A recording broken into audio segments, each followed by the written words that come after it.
Cukup asam manis. Mantap. Sedap tak dia Mami masak? Sedap. Jom Ina kongsi resepi ikan bilis asam Jawa. Ina gunakan ikan bilis mata biru beli dekat Shopee je. Okey, ni bahan-bahan dia simple, mudah je. Yang penting ada ikan bilis, ada asam Jawa ni. Okey, jom. Okey, first kali kita kena goreng ikan bilis ni. Kalau nak goreng ikan bilis ni, biasa Ina memang akan goreng minyak yang banyak sikit. Tapi nak masak nanti, kita pakai minyak sikit je lah. Simpan minyak yang ni.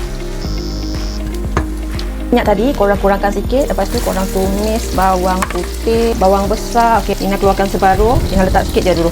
Separuh Ina tumis garing, separuh Ina letak last. Lepas tu halia juga. Halia kena cincang macam ni halia. Tumis bagi garing. Kan cili besar merah, cili besar hijau. Kalau korang makan pedas boleh letak cili api merah, cili api hijau. Masukkan ikan bilis yang kita goreng tadi. Bawang tadi juga yang last Ina cakap nak letak tu. Daun sebati. Ikan bilis asam Jawa, so kena ada goncang dulu. Guna ni tak payah nak perah dah.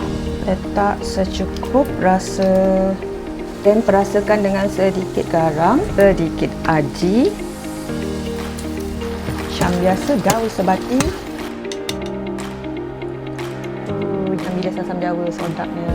Okey, dah siap. Dah siap. Makan panas-panas sedap kan dia, Jah? Jom. Ini makan dengan nasi panas saja dah. Memang cukup.